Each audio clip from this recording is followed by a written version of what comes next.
Hello, this week I'd like to show a quick algorithm video, and I'm going to start by showing the end result.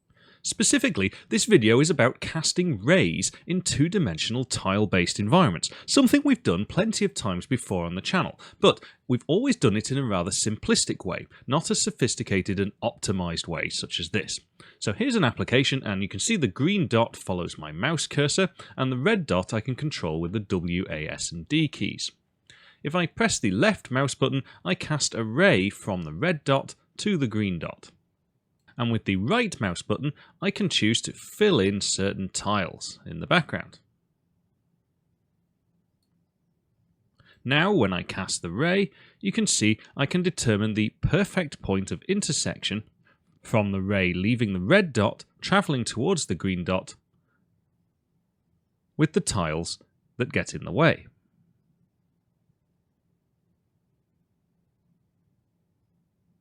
I can keep the green dot static and move the red dot around, and we get the same result. If there isn't a wall between the green and red dots, then we can see where the potential for intersection occurs along the path to the green dot. But I can draw more cells and examine the different results. It's very robust, it's very reliable, and most importantly, it's very quick. Because we're going to use a technique, digital differential analysis, and that sounds really horrible, but in fact the algorithm is quite simple. But before we get started with the DDA algorithm, I think it's quite useful to just quickly revise what we've been doing in the past, and why. Here I have a tile-based environment, and I've got 3 tiles marked as solid. These could be walls in our scene. In the context of ray casting, such as the first-person shooter, we've always cast a field of view away from the direction the player is looking in, and for each column on the screen, we see do the rays intersect with the scenery. And ideally, we work out the distance of the ray to a particular column, and we use that to define a pseudo 3D effect. The problem lies in how we cast the ray to work out the distance of a ray to the wall. We've been really naive about it. Once we know the origin and the direction of the ray, we've been incrementing it in little tiny steps like this. Possibly thousands of little increments, all the way until we test whether the current position of the ray, so right now we're not in a cell that's solid, so we keep continuing incrementing in little tiny nibbles like this until we find something that is solid, and because we've incremented by a known distance each time, we can now know the length of that ray. This has 2 problems. Firstly, computationally it's very slow. We're sat in a tight loop, constantly incrementing a value, and we have to do that for every single column on the screen. That's a lot of time for our program spent doing nothing. Secondly, it's not super accurate. If we chose slightly larger step sizes, we may end up in a situation where on one instance we're not in an obstacle, and on the next instance we are in an obstacle. This means we don't actually see where the boundary is. Instead, we have to choose one of the points or the other. And depending on the angle of the ray, this means we could see our walls have really interesting edges. Almost everything that we do on this channel fundamentally involves a tile map in the background and some sort of interaction with that tile map. So I think it's about time that we started to look at better techniques for ray casting in these environments.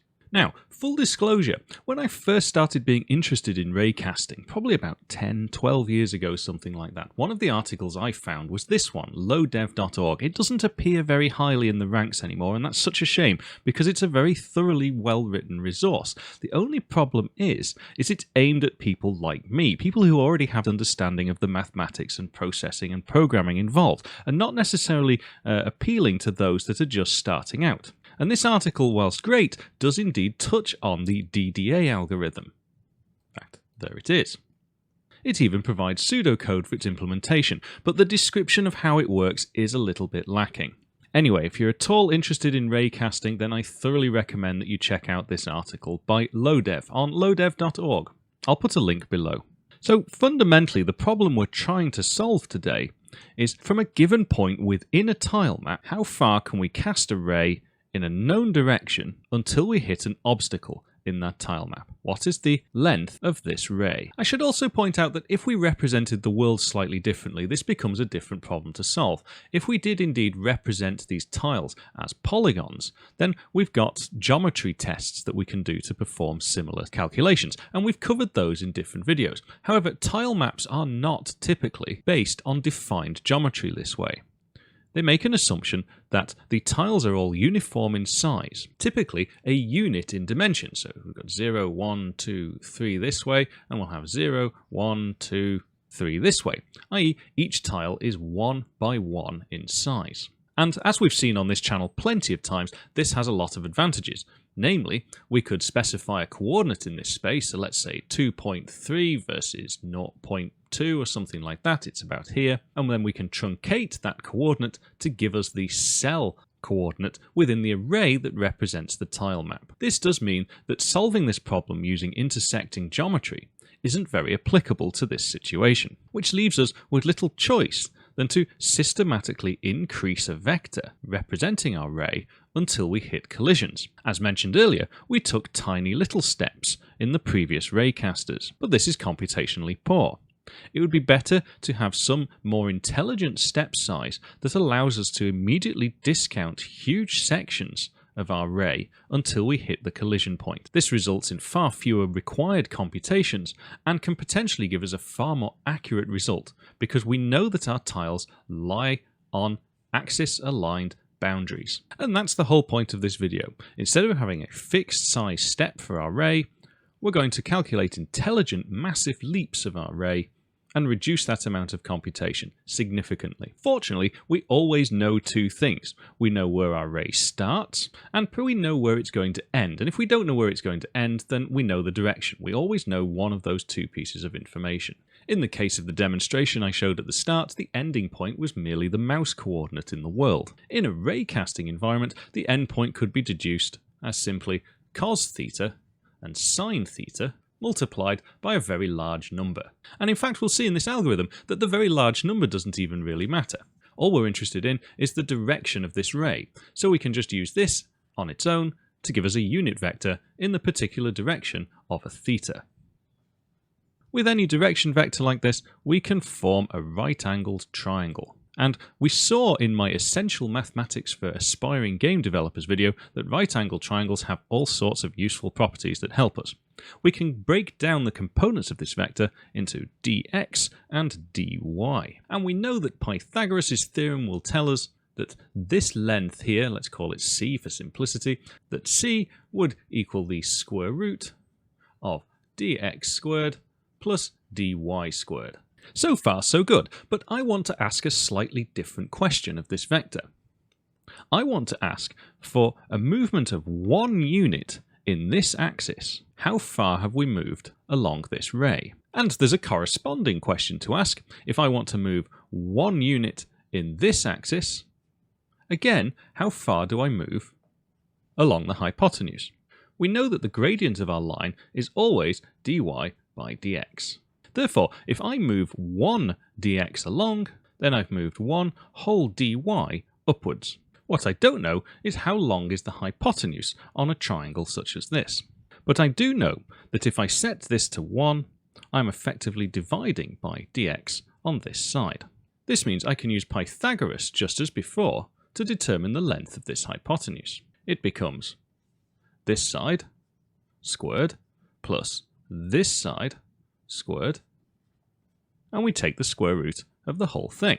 What this tells me is that for a single step of 1 unit in the x-axis, I know that the length of the ray can be calculated as 1 squared plus dy by dx, all squared.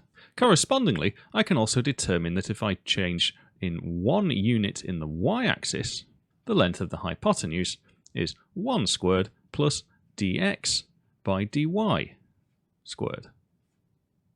In practice, this means I can take a point in space and a direction vector, and as long as my space is broken up into unit coordinates, since I know the slope of my direction vector, I can take the length in an axis of that vector, multiply it by the corresponding scaling value for that axis, and that will give me the length of that vector. In green here I've shown x, and we can see that x goes 2, 3, 4, 5, 6, 7, so there's a length of 5 in my x-axis. I can multiply that 5 by my scaling factor, and it will give me the length of this red vector. Likewise, in the y-axis, I can see that the difference between the start and end of my vectors is 2 and a bit. Well, I can take that 2 and a bit, multiply it by my scaling factor for the y-axis, and it will give me a length of a vector. Hopefully you can see that these are both the same vector.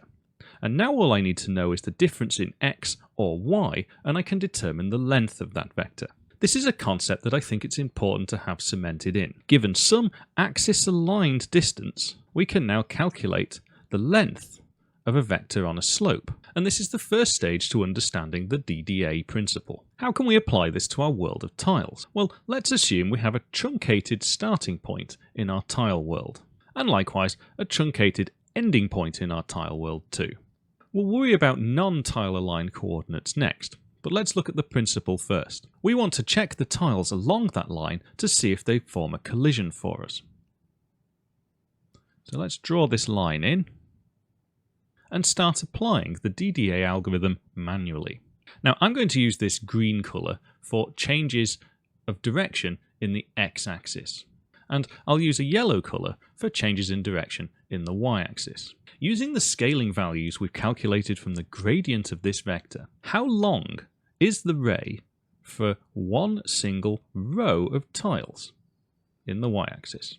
We know we can easily calculate that now, and so I'm going to draw in that ray very carefully from the start to the end, where it's covered a single unit distance, one tile. Correspondingly, I'm going to look at how long the ray is for one column in our tile world. So that's 1 unit in the x-axis. I draw the length of the ray in, there we go. I'm going to use a blue star to designate which cell am I currently investigating. And the rule I'm going to follow is quite simple. Whichever ray is the shortest is the axis I walk along in order to check the next cell. So here we can see that our green ray, which represents the x-axis, is a lot shorter than our yellow ray that represents the y-axis. And because it's shorter, that's the one I'm going to choose. I'm going to move along in the x-axis into this cell here.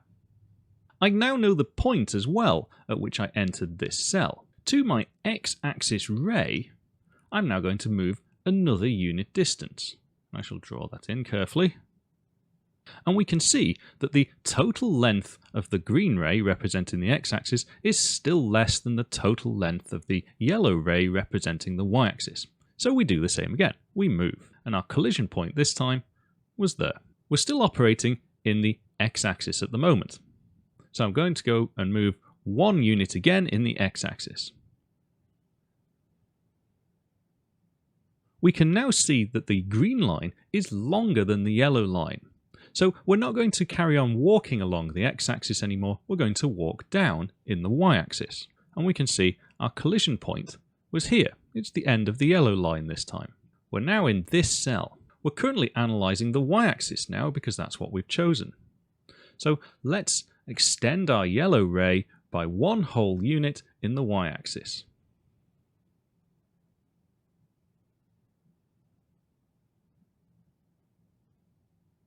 Now we can test the lengths of the 2 rays. We can see that our green ray is less than our yellow ray. And just as before, that means we're going to walk along the x-axis. But our collision point was here.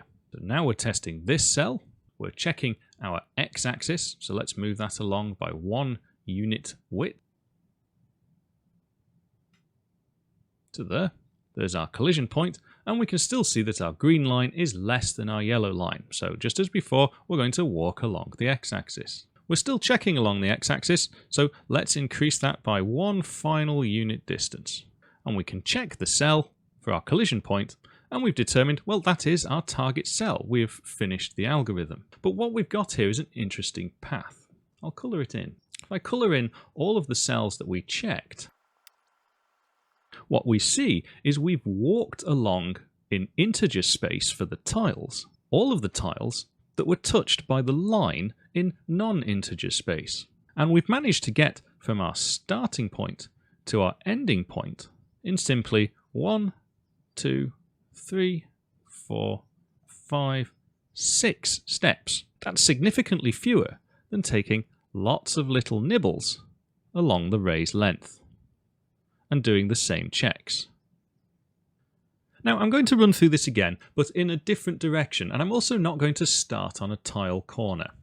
Some very basic analytics will tell us that whenever we want to walk along the x-axis, we're going to be moving in that direction, because our x-axis ending point has a smaller value than our x-axis starting point. Likewise, just as before, our y-axis is always going to walk downwards, because our y-axis ending point is larger than our y-axis starting point. We'll need to make this simple analysis before we do any of this ray casting. Fortunately, because we're working with lines and there's nothing particularly fancy about the space, these will never change. Now, to start the algorithm last time, we immediately jumped into moving 1 unit in each axis. We can't do that for our first cell, because we're no longer aligned with the tile boundaries. Fortunately, because we are working in a tile world, we make an assumption that our tiles are unit in size, i.e. they are 1 wide and 1 high. And therefore, any position inside that cell, let's assume this is 0.75 in the x-axis and 0.5 in the y-axis, these can be interpreted as percentages. Effectively, the coordinate is normalized to the cell. Therefore, to work out the distance to the first x crossing, so we can work out the length of the ray in our x-axis, is just truncating the start coordinates x position to give us the tile position in space. And therefore, this starting, I'll call it AX to be different, this starting AX distance is easily calculatable. In the direction our line is travelling, finding our y-axis is equally simple but does require a careful consideration. The length we're interested in this time is here. And so if this was our AY, then this distance here is 1 minus AY. And now we can implement the algorithm just as before. We can see our collision point, and we can also see that our green ray was less than our yellow ray in length. And starting from this cell, whichever was less was the direction we moved in, so we move into this cell. And this is where we really do just go on to the procedure we did last time. We now extend our ray along the x-axis for 1 whole column, and we can determine that our x-axis ray is now longer than our y-axis ray. This means we must follow our y-axis, and the collision point was here. Following our y-axis, we now want to move 1 whole unit along our y-axis. We compare the green ray to the yellow ray, we see that the green ray is shorter, so we're now going to walk along in our x-axis. Our collision point was here. We're now in this cell, we're analysing our x-axis.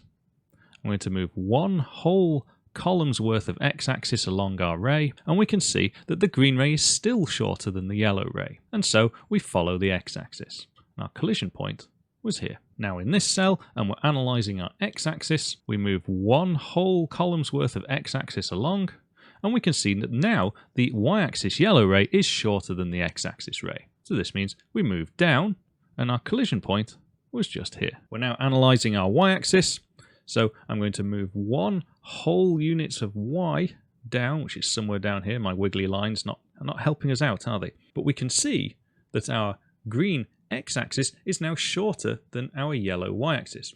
So we move along in the x-axis. And now we can do a check because we know which cell we're in, and we also know which cell we need to end in. We can finish our algorithm. And the final collision point was there. Just for completeness, as before, I'm going to colour in these cells, also because I like using the highlighter pen. It's very satisfying.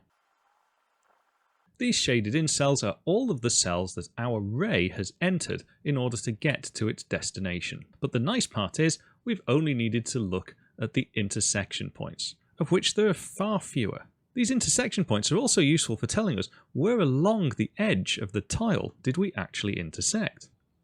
We could use that for sampling textures, for example. And you may also be thinking, well, hang on, haven't we got lots of square roots and things to be calculating here because we're determining the length of the ray? Don't forget, that's just a multiplication of the value in one particular axis multiplied by our scaling coefficient. So it's actually a very simple operation for the processor to compute. And because we know the ray length at all stages of this algorithm, we can easily determine this collision point in space just by taking the start location, start, plus our direction of the ray, which we had to know in order to start this procedure, multiplied by the length to the collision. This will give us our end point, providing that's normalized, of course. Let's quickly code this up and see that it's not very much effort at all to implement. And I'm really jumping in with this one. I know there's going to be complaints about the speed, but I'm not starting with a typical blank Pixel Game Engine application. Instead, I've already gone ahead and implemented some of the interaction side of this program. So we'll just quickly review it. Fundamentally, the world is stored as a vector of ints. It's of size 32 by 30, and each cell in my world is going to be 16 by 16 pixels. I also have an additional 2D vector, which represents what I call the player location. The map is constructed as a vector just being resized by the map size, which will default everything to 0 internally in the map. In onUserUpdate, I've got some very basic controls. When the user holds down, in this case it's the right mouse button, it sets whichever cell is under the mouse to 1. And I get the cell coordinate by looking at the mouse coordinate and using truncation to do the hard work for me. The W, S, A and D keys are used to modify the player position by a speed constant multiplied by f elapsed time. This makes it consistent per frame. In the code, I've also thrown in a little link to that low dev article because it's really worth a read. To draw the world, I clear the whole screen to black. I then iterate through my map, and for each cell I draw a boundary, but if the cell's value is 1, I fill that boundary with blue. Next, if the left mouse button is held, I draw a line between the starting point, which is the player coordinate, and the current mouse coordinate. In the Pixel Game Engine, I can specify a bit pattern to tell me that this is going to be a dashed line. 4 pixels on, 4 pixels off, on, off, etc. Finally, I'm going to draw 2 filled-in circles that represent the start and the end points. So let's just see if that works. There's our grid, there's our mouse with a green circle, and the W, A, S and D keys are controlling the red point. If I hold down the left mouse button, I get a dashed line between the two, and if I hold down the right mouse button, I'm painting into the cells. I'm going to add in our DDA algorithm before we draw the screen. And I've already got a starting point here. So I've got a ray start, which is equal to the player location, and I've got a ray direction, which is the normalized vector between the current mouse coordinate and the player. The first and most important calculation is to determine the scaling factor that links our hypotenuse to a step change of unit direction in either axis. So I'm going to combine these into a vector called VRayUnitStepSize. And as you see, this is just the square root of 1 plus the direction y over direction x, or the direction x over the direction y, as shown at the start of the slides. As you'll see, we only need to calculate this square root once. I need to keep track of which particular tile I'm in at any time. So I'm going to add in another two-dimensional vector of integer type this time called mapCheck. Our starting position was a floating point vector, so this will truncate this to the particular tile that the starting point lies within. We know that we're going to be comparing the length of the ray in both the x and the y axes. So I'll create another 2D vector type called VRayLength in one dimension. The x component of this will store the length of the ray in accumulated columns, and the y component will store the length of the ray in accumulated rows. We know that we will always be walking along the ray in the same directions in x and y, but we just need to work out what those are. And I'm going to store those in a 2D integer vector vStep. Before we can get stuck into the algorithm, we need to sort out our starting conditions. So let's consider the x-axis first. We know that if our ray on our screen is going towards the left, then as we walk along the ray, we're always going to step negatively along the x-axis. Obviously, if we're going towards the right, then we're going to step positively along the x-axis. Fortunately, this is quite a separable algorithm, so what we do for x, we're also going to do for y. We know we're going to be accumulating the length of the ray, and our starting condition has an important role to play in that, because we'll need to manually calculate the length of the ray to the first intersection point with the x and y axes in the direction of the ray. If the ray is going backwards in an axis, then all we're interested in is how much of the x component of the ray lies within the cell. We can take that distance, multiply it by our ray unit step size for that axis to give us a starting ray length. If we're going in the positive direction, then we want to look at how much of the ray we travel along before exiting the cell. so we can look at our rightward neighbouring cell's position in space and where our ray begins and get that distance instead, and use that multiplied by our coefficient. And just as before, what we do for x, we can do for y.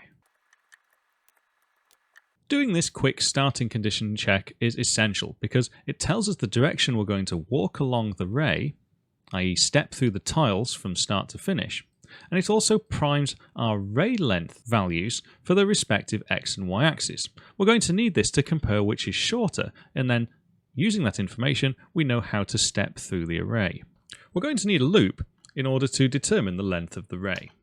But our loop needs to terminate, and we'll have two terminating conditions. The first will be, well, do we actually get to the end tile?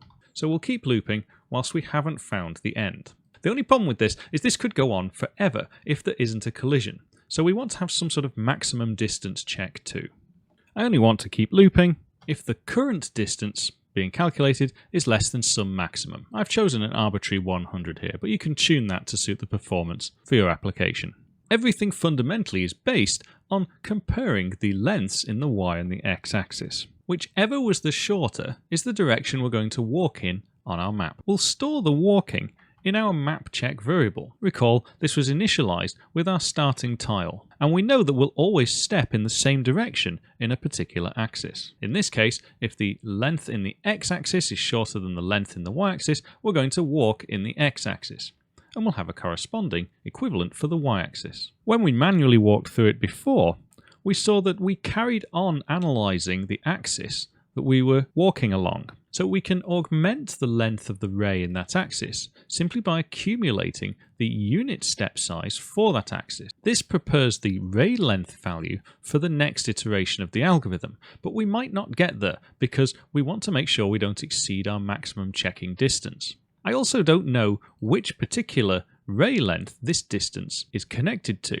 So before I update the ray length, I'm going to cache it in f distance for that particular axis. So this has performed the walk. We now need to set whether we've reached our destination or not. Well, that's simply a case of checking to see, is the current map check value set to 1? If it is, then after our walk, we've now entered a cell which we've considered solid in our world. A collision has occurred, and therefore we should terminate the algorithm. However, we could go out of bounds on our array, so I'm just going to guard that with a two-dimensional check, just to make sure we've not exceeded the bounds of the 2D array representing the map. We know a collision has occurred if we exit our while loop and the btile found flag is set to true. In that event, I'm going to create another 2D type vector, and then if a collision has occurred, I'm going to set the value of that vector to be our starting point plus our normalized ray direction multiplied by the distance. This will give us our ending point, which happens to be the point of collision now, not the ending point where the mouse is. I'm also going to use the tile found flag to draw a circle at that point of intersection. The entire system has been operating in normalized space, so the coordinate systems have all been 0 to 1. We'll need to scale this by the cell size to make things appear on the screen sensibly. So let's take a look. Our WAS and D keys.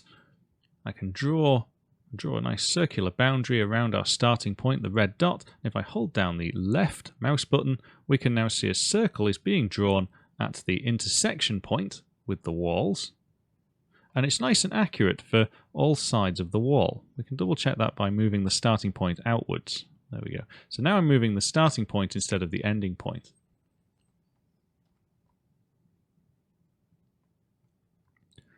And it's great. You can already start to see the potential for this. It's got potential in shadowing as well.